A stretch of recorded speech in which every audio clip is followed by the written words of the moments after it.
এতিম মেয়েটি যখন কোটিপতি ছেলের বউ হলো, তারপর যা ঘটল চোখের পানি ধরে রাখতে পারবেন না। যে মেয়েটাকে সবাই এতিম বলে অপমান করত, একদিন সেই মেয়েই কোটিপতি পরিবারের বউ হয়ে ফিরল। কিন্তু বিয়ের রাতেই এমন এক সত্য সামনে এলো যা শুনে সবাই স্তব্ধ হয়ে গেল। যারা তাকে ঘৃণা করেছিল তারাই পরে ক্ষমা চাইতে বাধ্য হলো। শেষ পর্যন্ত কি ঘটেছিল জানতে হলে পুরো গল্পটি শেষ পর্যন্ত দেখুন। মেয়েটির নাম ছিল মায়া। খুব ছোটবেলাতেই বাবা মাকে হারিয়েছিল। পৃথিবীতে আপন বলতে কেউ ছিল না। গ্রামের এক বৃদ্ধা তাকে আশ্রয় দিয়েছিলেন। সেই ছোট্ট কুঁড়ে ঘরেই বড় হয়ে ওঠে মায়া। দারিদ্র্য ছিল তার নিত্যসঙ্গী। অনেক দিন আধপেটা খেয়ে রাত কাটিয়েছে, তবুও কারো কাছে হাত পাতেনি। নিজের পরিশ্রম আর সততা দিয়েই বাঁচতে শিখেছিল। গ্রামের লোকেরা তাকে দেখলেই বলতো, এতিম মেয়ে, এর কপালে সুখ নেই। এই কথাগুলো শুনে মায়ার বুক ভেঙে যেত, তবুও সে চুপচাপ চোখের জল লুকিয়ে হাসত। একদিন শহরে কাজের খোঁজে চলে আসে মায়া। অনেক কষ্টের পর একটি বড় বাড়িতে কাজ পায়। সেই বাড়ির মালিক ছিলেন বিশাল ব্যবসায়ী। তার একমাত্র ছেলে আরিয়ান ছিল শিক্ষিত, ভদ্র আর মানুষের কষ্ট বুঝতে জানত। প্রথম দিন থেকেই আরিয়ান লক্ষ্য করেছিল মায়া কখনো মিথ্যা বলে না, কখনো কারো ক্ষতি করে না।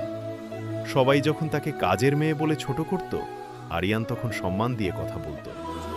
ধীরে ধীরে আরিয়ানের মনে মায়ার জন্য ভালোবাসা জন্ম নেয়। একদিন সে নিজের বাবা মাকে জানায়, আমি মায়াকেই বিয়ে করব। কথাটা শুনে বাড়িতে ঝড় বয়ে যায়। আরিয়ানের মা আগে বললেন, একটা এতিম মেয়ে এই বাড়ির বউ হবে? কোনোদিন না। কিন্তু আরিয়ান শান্ত গলায় বলল, মানুষের পরিচয় তার টাকায় নয়, তার চরিত্রে। অনেক তর্ক বিতর্কের পর শেষ পর্যন্ত তারা রাজি হতে বাধ্য হলেন। সাধারণভাবে বিয়ে হয়ে গেল। বিয়ের দিন মায়ার চোখে জল ছিল, কারণ বাবা মা কেউ ছিল না যে মাথায় হাত রেখে বলবে, ভালো থাকিস মা। শ্বশুরবাড়িতে প্রথম কয়েকদিন অনেক অপমান সহ্য করতে হয়। আত্মীয় স্বজন বলতো, এই মেয়েটা শুধু ভাগ্যের জোরে এত বড় বাড়িতে এসেছে। মায়া সব কথা চুপচাপ সহ্য করত। একদিন আরিয়ানের বাবা হঠাৎ গুরুতর অসুস্থ হয়ে পড়লেন। পরিবারের সবাই দিশেহারা। সেই সময় দিনরাত এক করে তার সেবা করল মায়া। নিজের ঘুম, খাওয়া সব ভুলে শুধু শ্বশুরের পাশে রইল। কয়েক সপ্তাহ পরে তিনি সুস্থ হয়ে উঠলেন।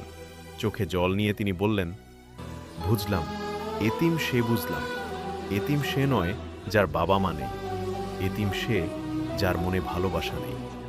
তুমি আজ থেকে শুধু আমার ছেলের বউ নও, তুমি আমার মেয়ে। এই কথা শুনে পুরো বাড়ি নিস্তব্ধ হয়ে গেল। যারা একসময় মায়াকে অপমান করেছিল তারাই আজ তার কাছে ক্ষমা চাইতে লাগল। মায়া সবার দিকে তাকিয়ে শুধু একটি কথাই বলল, আমি প্রতিশোধ নিতে আসিনি, আমি শুধু একটা পরিবার চেয়েছিলাম। আজ আমি সেটা পেয়ে গেছি। কয়েক বছর পর মায়া সেই গ্রামের এতিম শিশুদের জন্য একটি বড় আশ্রয় কেন্দ্র তৈরি করল।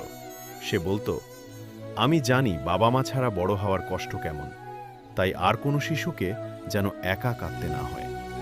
গ্রামের মানুষ আজ তাকে আর এতিম মেয়ে বলে না, সবাই তাকে ডাকে হাজারোরও এতিমের মা। শিক্ষা: মানুষের আসল পরিচয় তার অর্থ বা পরিচয়ে নয়, তার ভালোবাসা, সততা আর ব্যবহারে। ভালো মানুষ একদিন না একদিন অবশ্যই সম্মান পায়।